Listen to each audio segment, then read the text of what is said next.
ആവർത്തന പുസ്തകം അധ്യായം 23. ഷണ്ഡനോ ചിന്നലിംഗനോ യഹോവയുടെ സഭയിൽ പ്രവേശിക്കരുത്. കൗലഡേയൻ യഹോവയുടെ സഭയിൽ പ്രവേശിക്കരുത്. അവന്റെ 10ാം തലമുറ പോലും യഹോവയുടെ സഭയിൽ പ്രവേശിക്കരുത്. ഒരു അമ്മോന്യനോ മോവാബ്യനോ യഹോവയുടെ സഭയിൽ പ്രവേശിക്കരുത്. അവരുടെ 10ാം തലമുറ പോലും ഒരു നാളും യഹോവയുടെ സഭയിൽ പ്രവേശിക്കരുത്.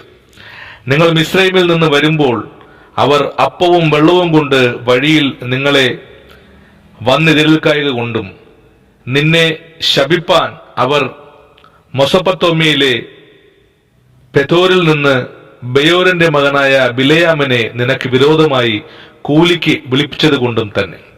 എന്നാൽ ബിലെയാമിന് ചെവി കൊടുപ്പാൻ നിന്റെ ദൈവമായ യഹോവയ്ക്ക് മനസ്സില്ലായിരുന്നു. നിന്റെ ദൈവമായ യഹോവ നിന്നെ സ്നേഹിച്ചതുകൊണ്ട് നിന്റെ ദൈവമായ യഹോവ ശാപം നിനക്ക് അനുഗ്രഹമാക്കി തീർത്തു.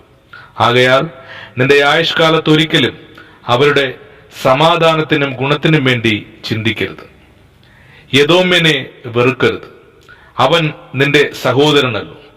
മിസ്രയീമിനെ വെറുക്കരുത്, നീ അവന്റെ ദേശത്ത് പരദേശിയായിരുന്നുവല്ലോ. 3ാം തലമുറയായി അവർക്ക് ജനിക്കുന്ന മക്കൾക്ക് യഹോവയുടെ സഭയിൽ പ്രവേശിക്കാം. ശത്രുക്കൾക്ക് നേരെ പാളയമിറങ്ങുമ്പോൾ കൊള്ളരുതാത്ത കാര്യമൊന്നും ചെയ്യാതിരിപ്പാൻ നീ സൂക്ഷിച്ചു കൊള്ളണം. രാത്രിയിൽ സംഭവിച്ച കാര്യത്താൽ അശുദ്ധനായി തീർന്ന ഒരുത്തൻ നിങ്ങളിൽ ഉണ്ടായിരുന്നാൽ അവൻ പാളയത്തിന് പുറത്തു പോകണം, പാളയത്തിനകത്ത് വരരുത്. സന്ധ്യയാകുമ്പോൾ അവൻ വെള്ളത്തിൽ കുളിക്കണം.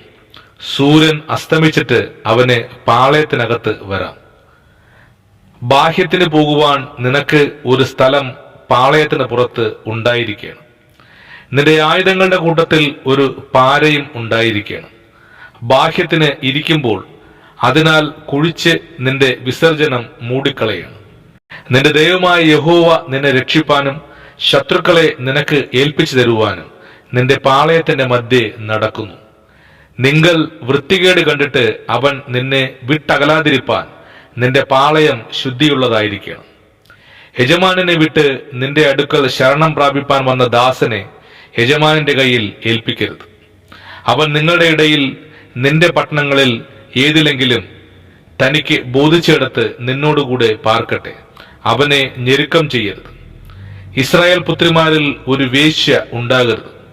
ഇസ്രായേൽ പുത്രന്മാരിൽ പുരുഷ മേധുനക്കാരനും ഉണ്ടാകരുത്.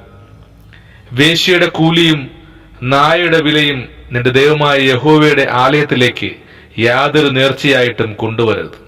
ഇവ രണ്ടും നിന്റെ ദൈവമായ യഹോവയ്ക്ക് അറപ്പാകും. പണത്തിനോ ആഹാരത്തിനോ വായ്പ കൊടുക്കുന്ന യാതൊരു വസ്തുവിനോ സഹോദരനോട് പലിശ വാങ്ങരുത്. അന്യനോട് പലിശ വാങ്ങാം, എന്നാൽ നീ കൈവശമാക്കുവാൻ ചെല്ലുന്ന ദേശത്ത് നീ തൊടുന്നതിലൊക്കെയും നിന്റെ ദൈവമായ യഹോവ നിന്നെ അനുഗ്രഹിക്കേണ്ടതിന് സഹോദരനോട് പലിശ വാങ്ങരുത്. നിന്റെ ദൈവമായ യഹോവയ്ക്ക് നേർച്ച നേർന്നാൽ അത് നിവർത്തിപ്പാൻ താമസം വരുത്തരുത്. അങ്ങനെ ചെയ്താൽ നിന്റെ ദൈവമായ യഹോവ നിന്നോട് ചോദിക്കും, അത് നിങ്ങൾ പാപമായിരിക്കും. നേരാതിരിക്കുന്നത് പാപം ആകയില്ല. നിന്റെ നാവിന്മേൽ നിന്ന് വീണത് നിവർത്തിക്കുകയും വായുകൊണ്ട് പറഞ്ഞ സുമേധാനം നിന്റെ ദൈവമായ യഹോവയ്ക്ക് നേരുന്നതുപോലെ നിവർത്തിക്കുകയും വേണം. കൂട്ടുകാരന്റെ മുന്തിരിത്തോട്ടത്തിലൂടെ പോകുമ്പോൾ ഇഷ്ടംപോലെ മുന്തിരിപ്പഴം തൃപ്തിയാമണ്ണം നിനക്ക് തിന്നാം, എങ്കിലും നിന്റെ പാത്രത്തിൽ ഇടരുത്. കൂട്ടുകാരന്റെ വിളഭൂമിയിൽ കൂടി പോകുമ്പോൾ നിനക്ക് കൈകൊണ്ട് കതിർ പറിക്കാം, എങ്കിലും കൂട്ടുകാരന്റെ വിളവിൽ അരിവാൾ വെക്കരുത്. ആമേൻ.